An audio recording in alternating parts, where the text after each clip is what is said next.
Hi there, I'm Richard Rotter. I'm the writer-director of Meet Crayon, and I'm from Toronto, Canada. What the hell is this, Kimberly? My teacher helped me. He says I'm his best student.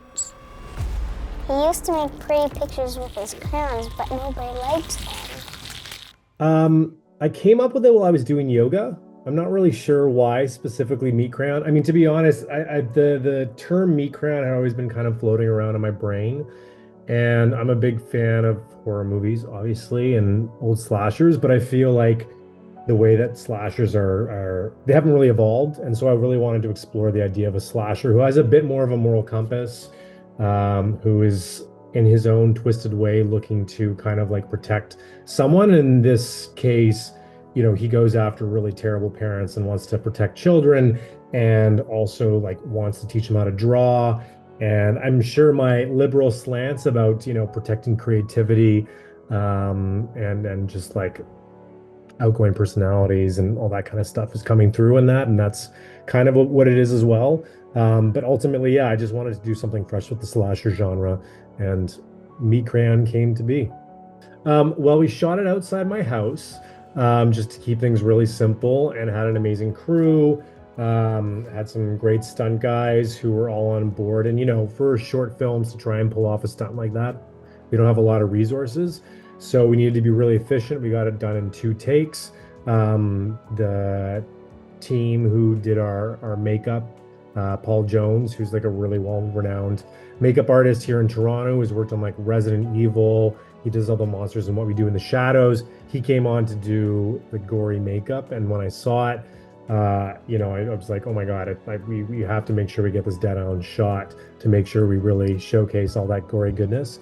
And yeah, I mean, it was just a mix of practical effects and then some VFX with the biker sliding along the concrete. And I think it blended really well. We just have a really amazing team who committed to the vision. We're really excited by it. And yeah, I'm really happy with the results for, how little resources we had. So Your character is very, very creepy, I'll say that. yeah, Even for like adults. So how was it like working with this character with a child actor? Like were they afraid? How was that? totally. Great question. Well, Layla Douglas, who's our Kimberly, it was fantastic. And, I had really good conversations. I've directed in kids television before, so I'm really comfortable talking with kids and with parents.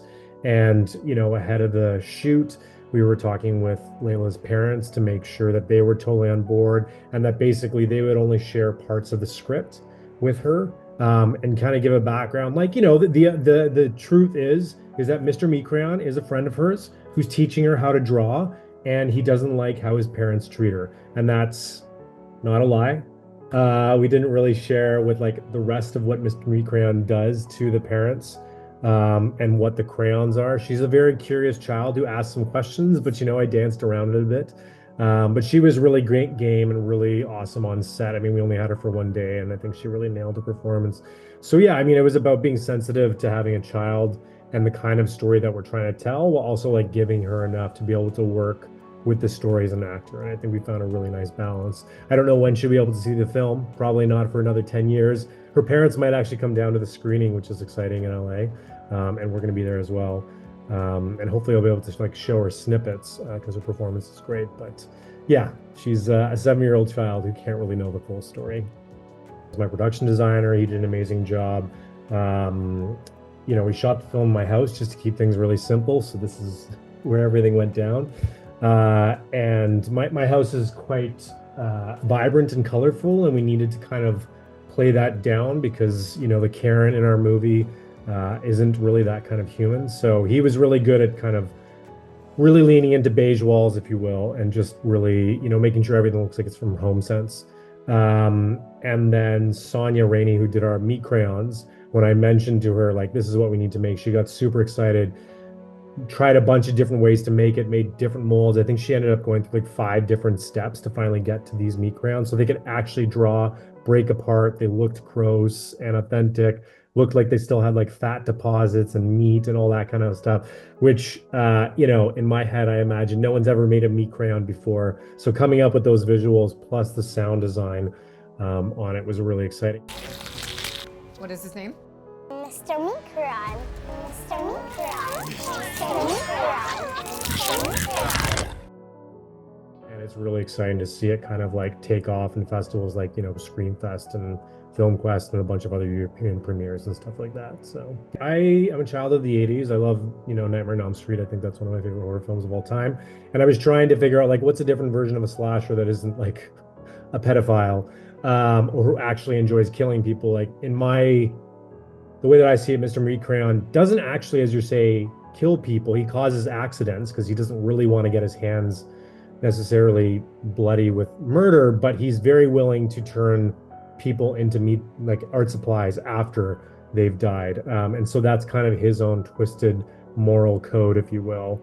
And I just thought I was trying to find some really unique angles into who this serial killer slasher might be.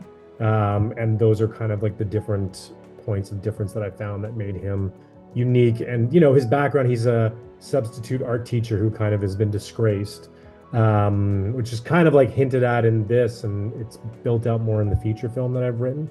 But yeah, he's got a bit of a backstory about why he does things the way he does, and ultimately in his twisted way wants to bring more color into the world. And, as Kimberly says, mean people make the prettiest colors. I did a horror film before this that was quite bleak and dark, and I'm all for that. I love that. But this, I tried to have more fun with my horror. I think that some of the best horror lives in a balance of horrific stuff, but also some levity, so that the horror really gets amped up even when you're laughing. And there's moments that I've seen with audience members that I didn't necessarily write as a comedy beat that really land because of how terribly Karen's talking to her daughter, for instance. And I think that just juxtaposed with the horror moments that happen kind of, as I said, elevate those. So I think what I took away is, just try and have more fun with the horror that I'm trying to make. And I think it shows in this and the feature that I've written and the other stuff that I'm working on as well. That kind of bleeds into those as well. And I think that, especially with the state of the world right now, I guess I'm realizing I don't want to tell the bleakest of stories. We already have a bleak reality. So if we're going to dive into horror, let's have fun with it. I think going into it, don't read about it.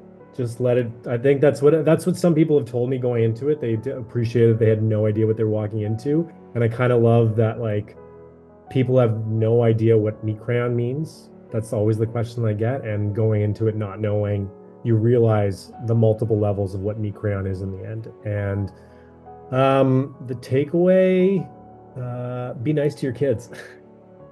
Be kind. I think be kind, because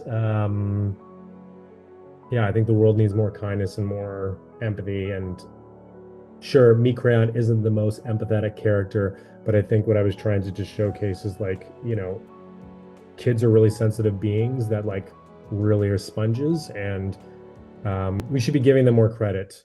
But don't worry, Mr. Meat Crayon turns mean people into the prettiest colors.